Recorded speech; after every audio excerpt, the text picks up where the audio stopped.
What's going on, everybody? My name is Monatui, coach of the Tampa Bay Luxrays, and today I'm bringing you guys our PPL Season 4 Week 7 match versus NecroStevo, coach of the Eterna City Enders. If you have not done so already, please check out his channel in the description below. He has been on YouTube for a very, very long time. He is a very good content creator, has an absolutely incredible, soothing, deep voice that makes his commentary really stand out. And he's just a great guy overall, so please check out his channel in the description below. The team he decided to bring consists of Garchomp, Volcarona, Weavile, Mega Blastoise, Golbat, and Magneton. And I have an entire team builder dedicated to my team, but for a quick rundown, we have our Yache Berry 4 attacks Thundurus, we have our physically defensive Rock Polish Weakness Policy Baton Pass Mew, we have our Air Balloon 3 attacks Stealth Rock Terrakion, actually 2 attacks Stealth Rock and Terrakion. We have our Timid Max Speed, Speed Boost, Yanmega.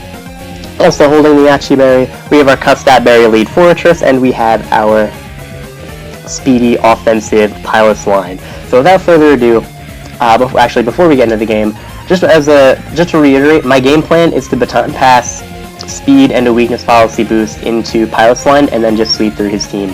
Pilot's Line's Dual Stab in general just destroys Necro's team. And once I weaken the Blastoise, there's absolutely nothing to stop it. Like, at plus 2 speed and at plus 2 attack, Icicle Spear knocks out the Garchomp, and I OHKO it like through a Yache Berry because of Icicle Spear, of course. Rock Slide knocks out Volcarona, Earthquake knocks out Weavile, I knock out Blastoise after some damage, I knock out Golbat, and I knock out Magneton. So that is definitely the game plan. Yanmega is a very big threat to his team. He didn't bring a couple things I expected him to, the big one being Gardevoir, just because I felt like I had absolutely no switch into that thing, but thankfully it's not here, and hopefully I'll be able to capitalize on that. But regardless, let's get into this game. He is going to lead with his Magneton, as he probably predicts my Fortress lead, but I'm still moderately okay with this, because Fortress I knew was going to die early anyway, and its main job is to get up hazards. I thought about going for Earthquake there, just to possibly knock out the Magneton, but I realized there was no point. After a Thunderbolt, I should be in Custap range anyway. I'll be able to knock him out afterwards after getting rocks up. So that's exactly what I decided to do, and I'm glad I went for the Stealth Rock first because he reveals the Magnet Rise, making me think that he is a Violite. So he's going to go for the Thunderbolt, put me in Custap Berry range as I'm going to set up my Toxic Spikes, and then on this turn I'm just going to go for that Custap Berry Explosion, and based on this damage I know now 100% that he is a Violite. So after that, I'm going to go out into my Terrakion, as I can just fire off a close combat. Nothing really wants to switch into this thing, as he is going to send out his Golbat. And here, I really thought he was using his Golbat as a pivot, like switch into the close combat, and then double out into Garchomp on the Stone Edge, so that he would be in a more favorable position, because he could live a Stone Edge plus a close combat.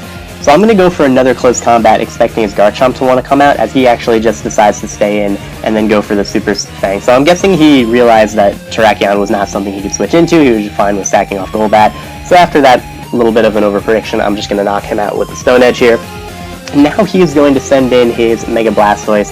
It's going to get poisoned. It's going to take rocks damage, which is really, really nice.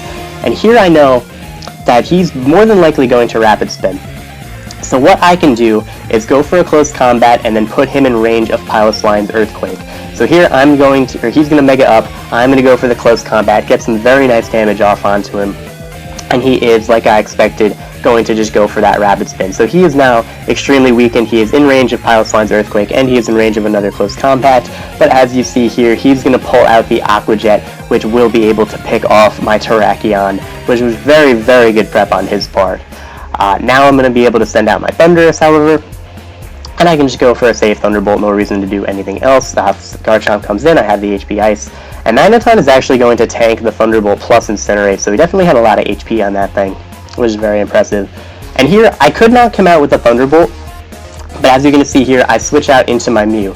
The reason for that is because if it is Thundurus versus Volcarona, he will be able to set up on me. If he is not afraid of the Thunder Wave, or thinks I don't have it, then he will be able to set up a Quiver Dance and essentially just sweep through my team, because nothing could stop it at that point. So he's going to do that, or he is going to go for the Flash Cannon here, trying to sack off his Magneton as I switch out into my Mew.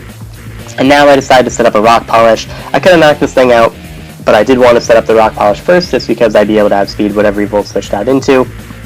And if he did stay in, I'd be able to take the hit and then knock him out and then get some damage on anything else.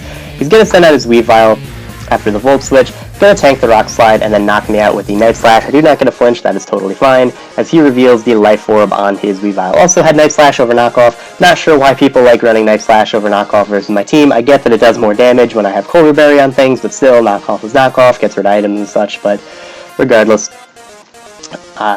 Here I'm going to send in my Yanmega. I do have the Yachi Berry, so my best play here is just to click Protect, get my speed boost, make sure that he couldn't hit me with a nice little crash and flinch me.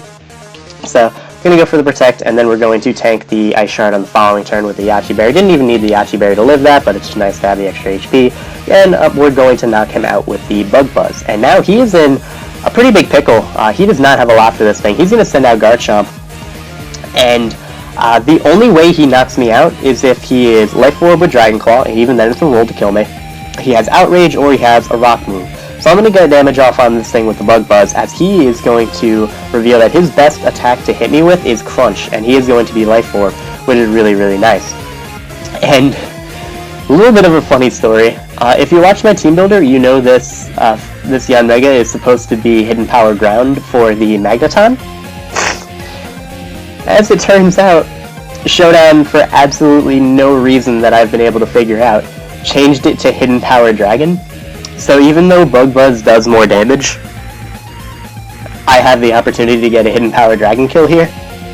So I'm going to go for it, and I'm going to get it, which is amazing. So basically, regardless of how this game ends, we win right here. 7-0. Well, we actually get a 7-0 victory right now, because that's the rule. If you get a Hidden Power Dragon kill, you win even more than that is possible. But I just thought that was really funny. Thankfully, not having Hidden Power Ground didn't bite me in the ass too much. I could have gone out to this earlier, which would have been nice, but not the biggest deal in the world.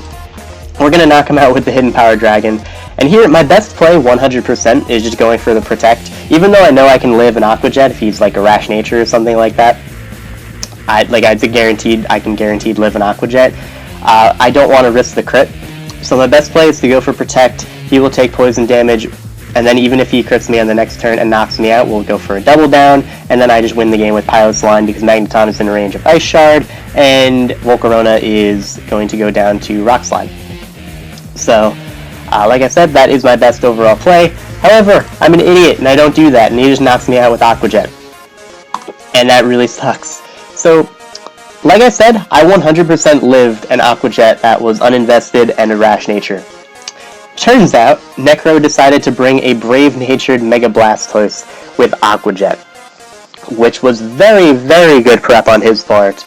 I'm not entirely sure what the Brave Nature was for, but it clearly worked out here as he's able to snag the kill on Yanmega, which would have been able to possibly clean sweep through his team. Like, if I got a flinch on the Volcarona, I just won, and he couldn't set up a Quiver versus me because 2 Air Slashes knocked him out, and obviously I knock out the Magneton. So, that just really sucks for me. Also, something I want to mention is that I believe that Aqua Jet only had a 37% chance to kill me. I'm not really going to complain about that because, again, that's my fault entirely for not just clicking Protect. There was no reason for me not to. Like, there's no way he would have been a Rest Talk set, because then he'd be Rest, Sleep Talk, Rabbits, then Aqua Jet, and that's just stupid. And if he did even have Rest, then I'd still be able to hit him with a couple Bug Buzzes before he woke up, so there was just no reason to not go for Protect here, and that's going to end up costing me on my Mega. However, I do still have a chance to win this game, for sure. I can go out into my Thundurus and then knock him out with the Thunderbolt, as we are able to tank an Aqua Jet.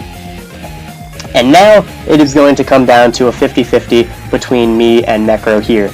Like I said, this Volcarona can set up on me. If he sets up 2 Quiver Dances, he'll be able to knock out my Pilot's Line. Even a +1 Giga Drain will not be able to knock out Pilot's Line, unless he is Life Orb, which I don't believe he is. So, he can start setting up Quiver Dances on me. So if I switch out into Pilot's Line on a Quiver Dance, I'll tank whatever hit he wants to go for, and then knock him out with the Rock Slide.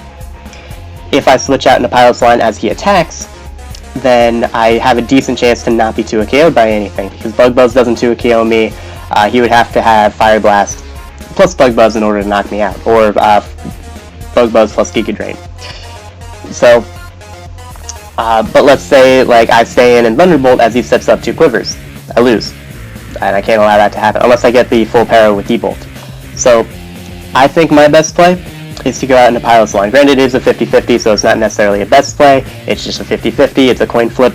So I'm going to go out into my Pilot's Line. If he does not attack me, we win, but he is going to go for the Bug Buzz. And now I can still win this game if he has Fiery Dance, or if he misses the Fire Blast, I 100% win. I knock him out. I knock out the Magneton with Ice Shard. But as you can see, he does have the Fire Blast, and he is able to knock me out with it.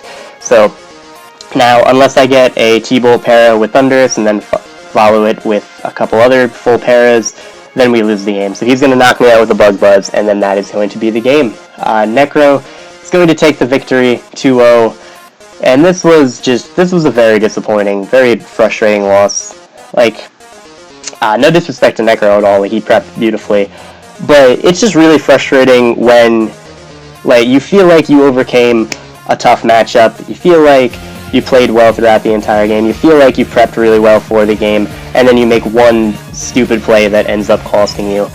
And what really sucks about this loss is that this winning Necro would have allowed me to take either 2nd or 3rd place. I think 3rd, but it would have put me in a better spot to possibly take the title for this season. I would have been in 2nd or 3rd place, behind Kelly and Sam, and that would have been really, really nice, but we're going to end up losing this game to just a really stupid play.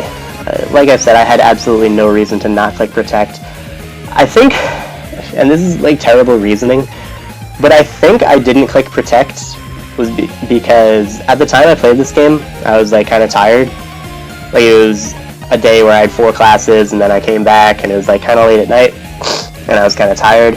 I'm also a little bit sick if you can't tell. And then in my tired state, I looked at my screen and then Bug Buzz, Air Slash, and Hidden Power Dragon are all colorful, like on the attack screen, and then Protect is just normal and it's gray. So I think my brain was like, okay, focus on these 3 colorful things and then pick one. And then I ended up not going for my best move because of that. I don't know if that's true, but it's just terrible reasoning, and God, it sucks. But regardless, I lose this game because I made a really dumb play. Once again, Necro played and prepped very, very well, so once again, check out his channel in the description below. Next week, we are going up against Shroom Raver of the Parasector main. We're going to take this game as a learning experience. Always, always look at the end game. Look at what your best play is. Look at all of your moves, not just the colorful ones, and then make the best plays you can towards the end in order to guarantee a win. So we don't win this one, we're looking to win the rest of our games coming up, so hope you're looking forward to that. Thank you guys very much for watching, and I will see you in the next match.